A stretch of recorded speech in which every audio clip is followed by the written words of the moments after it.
네, 오늘 말씀은 복 있는 사람으로 시작합니다. 이 복 있는 사람은 히브리어로 아슈레이라고 하는데 이게 원래는 감탄사라는 것입니다. 복되다, 정말 복되다 그 사람이라는 뜻입니다. 그래서 영어에서도 blessed in the man이라고 있습니다. 그 사람은 정말 복되다, 너무너무너무 복되다라고 극찬하고 있는 것입니다. 그리고 오늘 본문의 마지막 절의 끝은 어떻게 결론이 되어지냐면 망하리로다라는 것으로 끝을 맺으면서 어떤 사람이 복된 인생이 있는가 하는 반면에 어떤 사람은 망함으로 그 인생이 끝날 수 있다라고 성경이 이야기하고 있는 것입니다. 우리 인생에는 많은 길이 있는 것 같아 보이지만 단 두 개의 길만 있습니다. 복된 인생과 망하는 인생. 시절이 바뀌고 세월이 바뀌어도 회색지대 없이 성경은 의인과 악인으로 구분되어진다는 것입니다. 양과 염소로 구분되어지지 그 어정쩡하게 중간에 있는 것은 없다는 것입니다. 여러분 잘 아시는 것처럼 예수로 나의 구주 삼고 그리고 나의 갈 길 다가도록 다수의 찬송가를 작곡한 그 페니 크로스비는 여러분 태어나면서부터 얼마 되지 않아 맹인이 되고 의사의 실수로 맹인이 되고 부모를 잃고 그냥 일평생 수많은 슬픔과 고통과 아픔을 경험했지만 그는 거의 한 번도 원망이나 불평이나 증오의 마음을 품지 않았다고 고백합니다.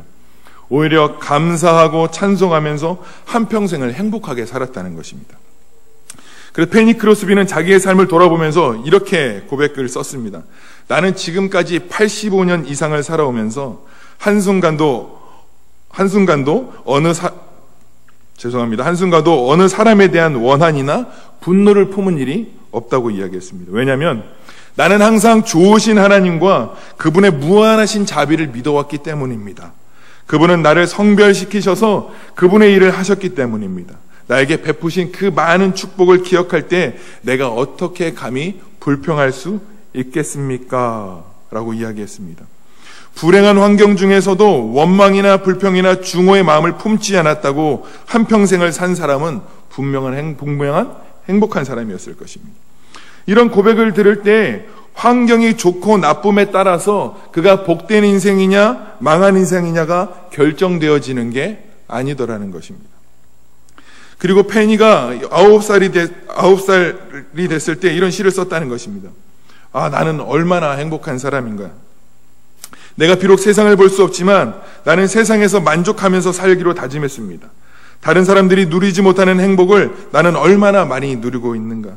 다른 사람들은 울기도 하고 한숨도 짓지만 나는 그렇게 할 수도 없고 그렇게 하지도 않을 것입니다. 그리고 기도하기를 내가 태어날 때 하나님께 기도를 할 수 있었다면 나는 다시 맹인으로 태어나게 해달라고 기도했을 것이라는 것입니다. 사람들이 왜 그렇습니까? 라고 물을 때 페니가 그 질문에 대해서 대답했습니다. 왜냐하면 내가 천국에 이르렀을 때 그리고 내가 눈을 처음 뜨기 시작했을 때 가장 먼저 볼 수 있는 것이 하나님이기 때문에 그렇습니다. 라고 하는 이 한 가지의 고백, 주님을 볼 수 있다라는 것, 세상 것 아무것도 보지 않고 하나님을 가장 먼저 볼 수 있다라고 하는 이 기쁨과 소망으로 다시 태어나도 나는 맹인으로 태어나기를 소원하는 마음으로 기도하겠다라고 이야기했습니다. 여러분, 이 인생이 망한 인생입니까? 아니면 정말로 복된 인생입니까? 대답을 안 하실 줄 알지만 항상 이렇게 묻게 됩니다. 이 사람은 세상이 볼 때는 망한 인생 아니겠습니까? 부모를 잃어버리고 힘들고 어렵고 고난을 당하고 거기에 어려서부터 본인의 의지도 아니고 의사의 실수로 인해서 앞을 보지 못하는 인생, 그냥 망하는 인생 아니겠습니까? 그런데 우리 그리스도인들 안에서 이 사람은 정말 복된 사람입니다. 맞습니까, 여러분? 감사합니다. 네. 정말 복된 사람이라고 이야기하는 거예요. 눈앞이 보이지 않고 힘들고 어렵고 고난이지만 그가 하나님을 붙잡고 있는 인생, 하나님과 함께하는 인생이 너무너무 복되다라는 사실들을 우린 너무 잘 알고 있습니다. 여러분도 고백하셨고 아멘 하셨던 것처럼 정말 복된 인생입니다.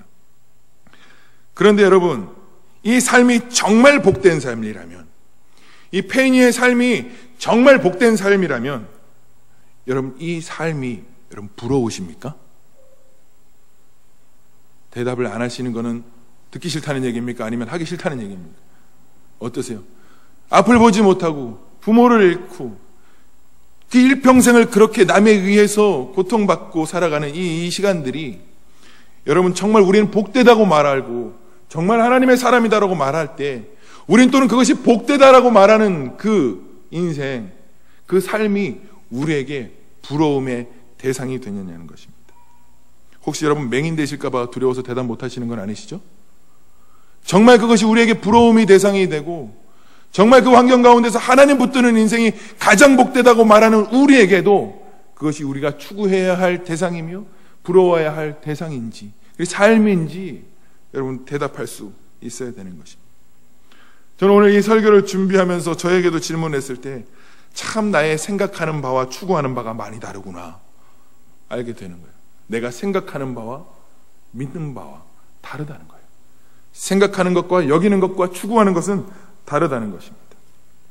다른 사람에게는 너무 복된 일이라고 할지 모르겠지만 내게는 별로 복되어 보이지 않는, 정말 복되다고 말할 수 있지만 나는 걸을 수 없는 그 길, 그것이 정말 우리에게 복된 길일까요?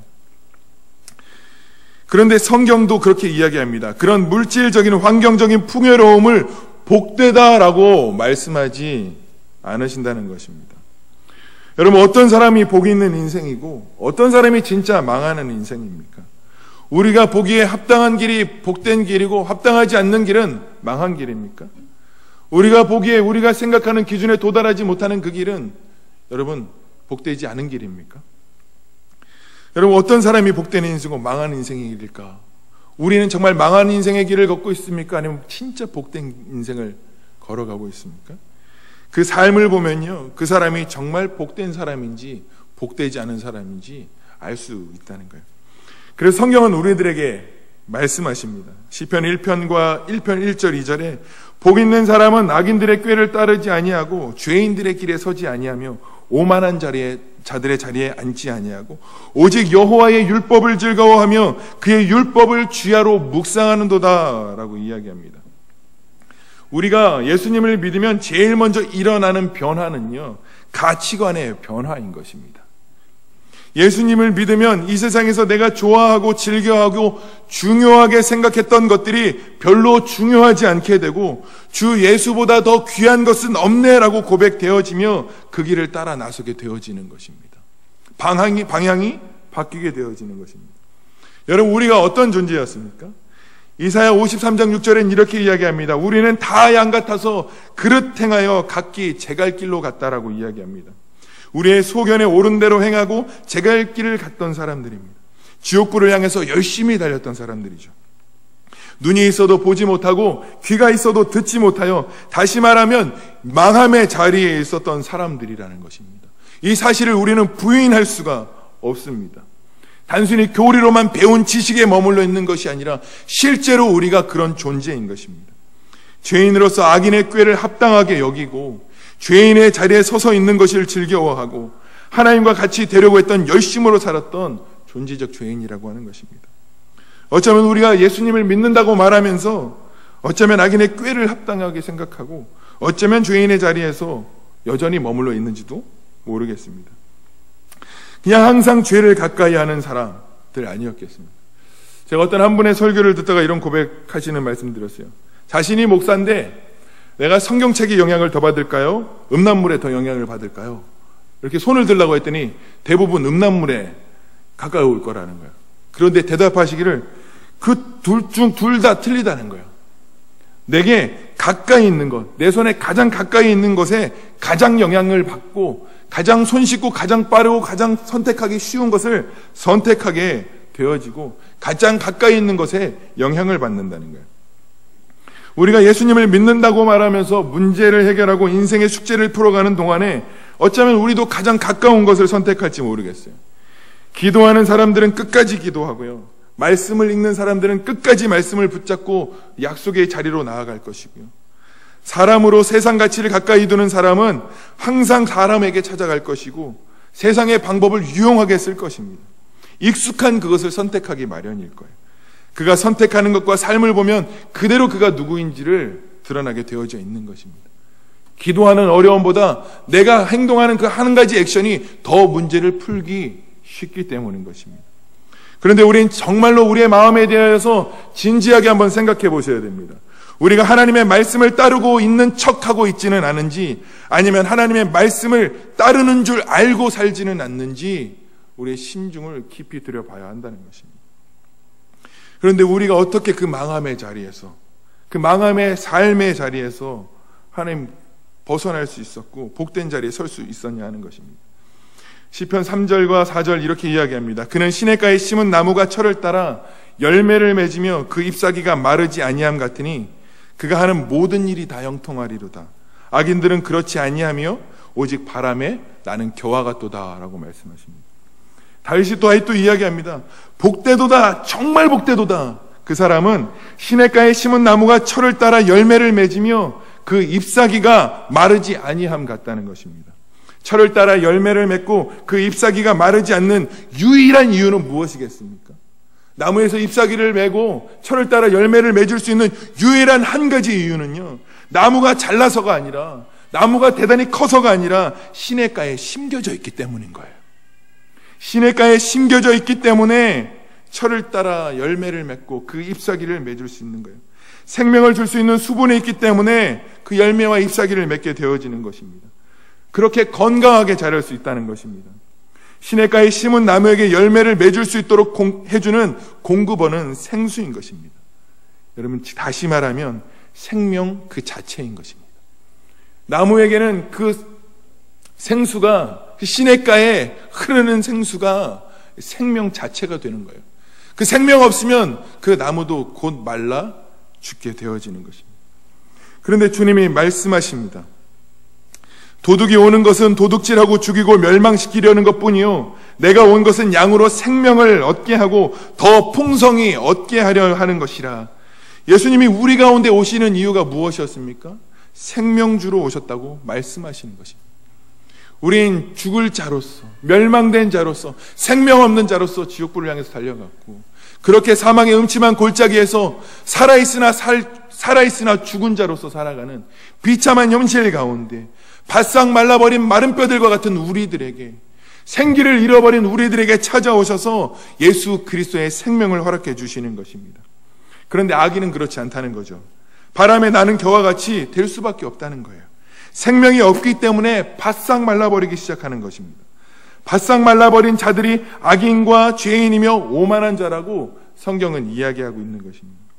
그런데 우리가 신앙생활을 하면서 정말 조심하고 자칫 잘못하면 문제가 될 수 있는, 우리가 가장 경계해야 될 것이 무엇이냐면요, 생명은 없는데 마치 열매를 맺고 잎사귀가 있는 것처럼 보일 수 있다는 것입니다.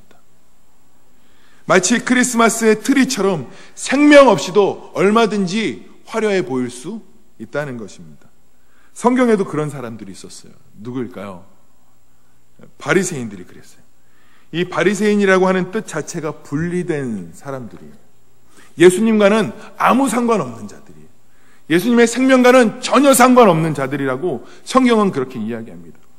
그들이 사람들에게 보이려고 회당과 큰 어귀에서 기도하기를 좋아하고 11조도 했으며 열심을 냈던 자들입니다. 왜 그렇게 했죠?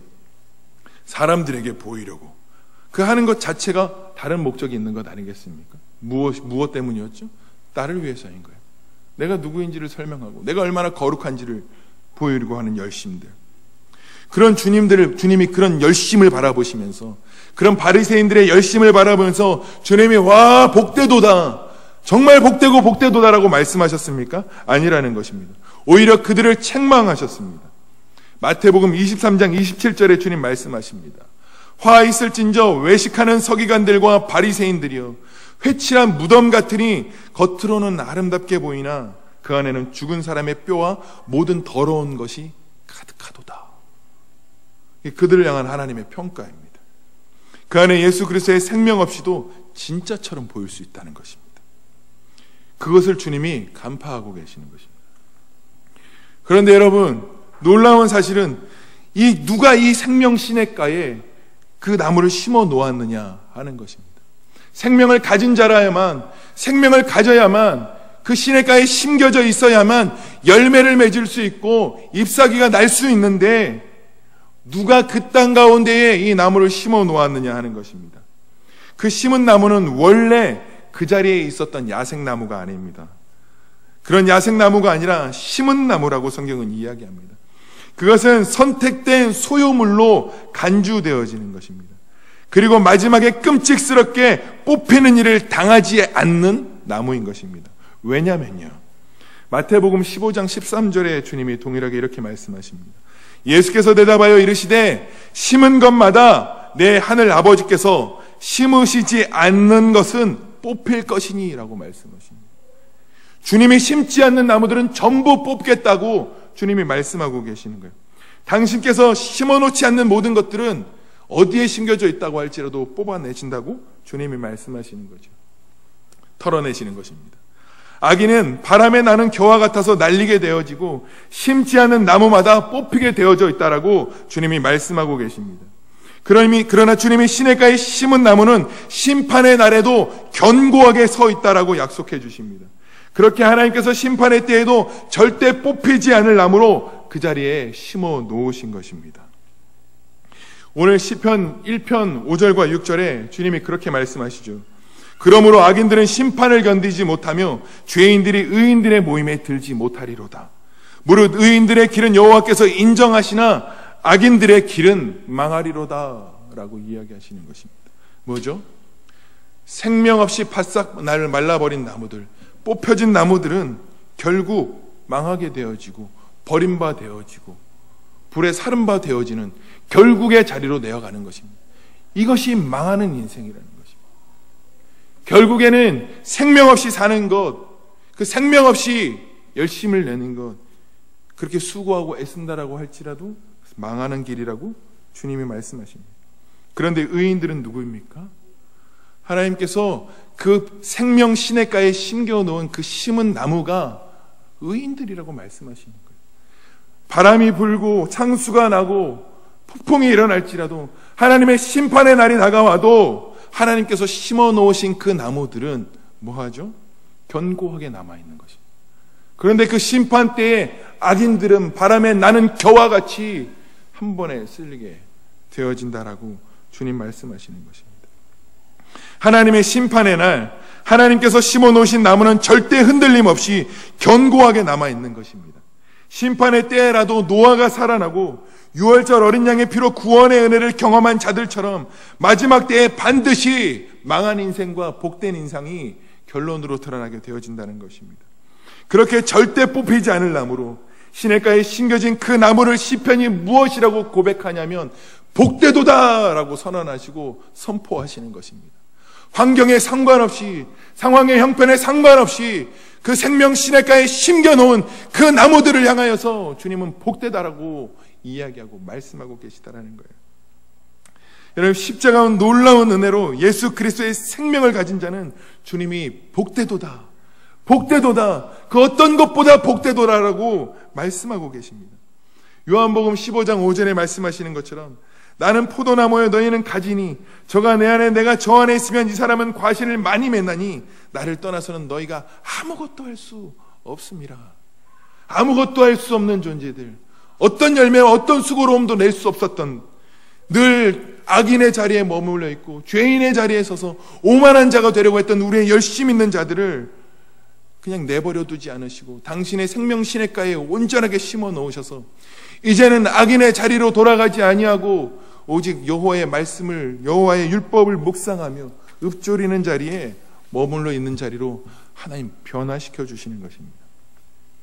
사랑하는 여러분, 그렇게 영원히 뽑히지 않을 나무로 하나님께서 저와 여러분들을 생명 시냇가에 심어 놓으셨음을 잊어버리지 않으시기를 소원합니다.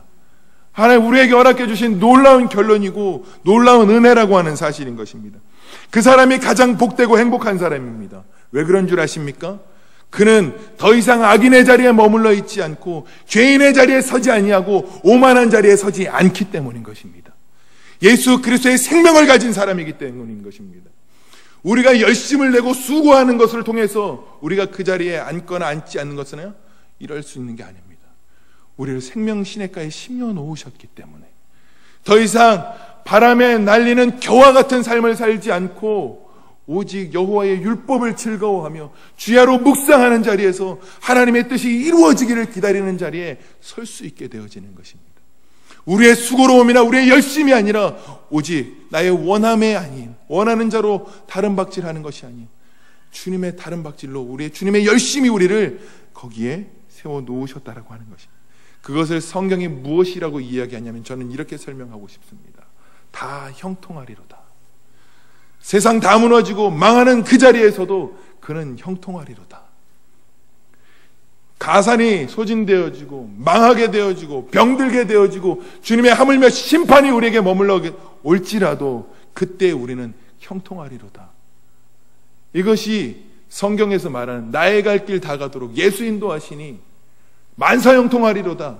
모든 문제가 풀리고 모든 문제가 해결되어지는 그런 수준 아니라 바람이 일고 창수가 일어나도 그 자리에 서 있는 사람은요, 예수 그리스도의 생명의 시내가에 심겨져 있는 사람은요, 흔들리지 아니하고 오직 여호와의 말씀에 약속을 붙들고 그 자리에 머물러 있는 것입니다.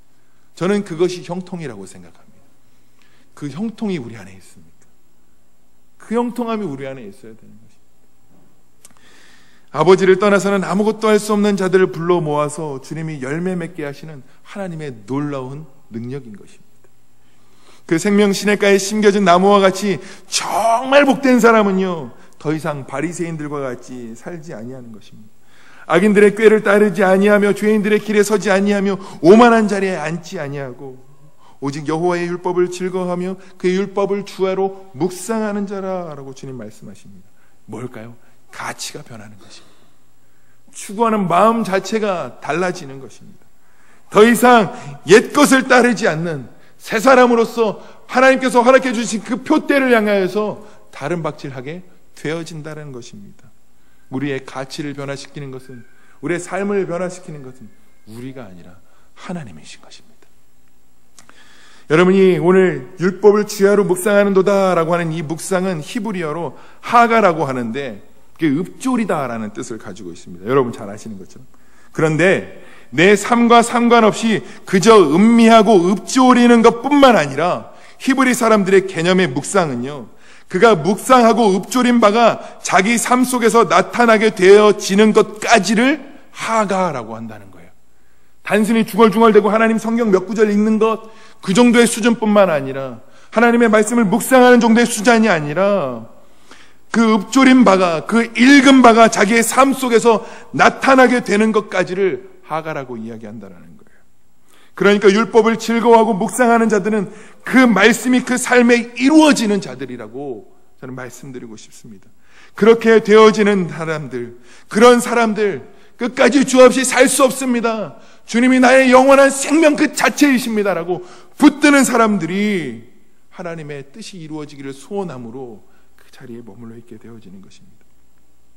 예수님을 믿으면서도 예수님의 내 안에 사신다고, 나와 함께 하신다라고 우리 진짜 고백을 하는데 실제로는 믿지 못하기 때문에 우리의 성질을 버리지 못하고 옛 습관 버리지 못하고 여전히 옛 자아가 추구하는 대로 살아가는, 용서하지 못하고 사랑하지 못하고 기쁨 없고 감사 없고 모든 문제가 우리 안에 있는 것 아니겠습니까? 우리 안에 내가 예수 그리스도의 생명을 가졌노라, 이 고백이 우리 안의 삶 가운데에서 우리의 삶에 찾아오는 모든 공격을 이길 수 있어야 하지 않겠습니까? 사도 바울이 로마서 7장 24절 25절에 이렇게 이야기합니다. 오호라, 나는 곤고한 사람이로다. 누가 이 사망의 몸에서 누가 나를 건져내랴. 우리 주 예수 그리스도로 말미암아 하나님께 감사하리로다. 그런즉 내 자신이 마음으로는 하나님의 법을, 육신으로는 죄의 법을 섬기노라 라고 이야기합니다. 사도 바울도 끊임없이 이 싸움을 해가고 치열한 마음의 전쟁 가운데 머물러 있다고 이야기합니다. 그런데 메시지 성경에는 이렇게 기록되어져 있습니다. 내가 할 수 있는 일을 무엇이든지 해보았지만 결국 아무 소용도 없었습니다. 나는 벼랑 끝에 서 있습니다. 이런 나를 위해 무언가 해줄 수 있는 이 누구 없습니까? 정말 던져야 할 질문 바로 이런 것 아니겠습니까? 감사하게도 답이 있습니다. 바로 예수 그리스도께서 그 같은 일을 하실 수 있고 또 하신다는 것입니다. 마음과 생각으로는 하나님을 섬기고 싶어 하지만 죄의 세력에 끌려 전혀 엉뚱한 일을 행하는 우리의 모순 가득한 삶 속에 주님이 오셔서 그분은 모든 것을 바로 세우시는 일을 행하셨습니다. 할렐루야. 주님이 우리 가운데 이 모든 일들을 이루어 주시는 하나님이신 것입니다.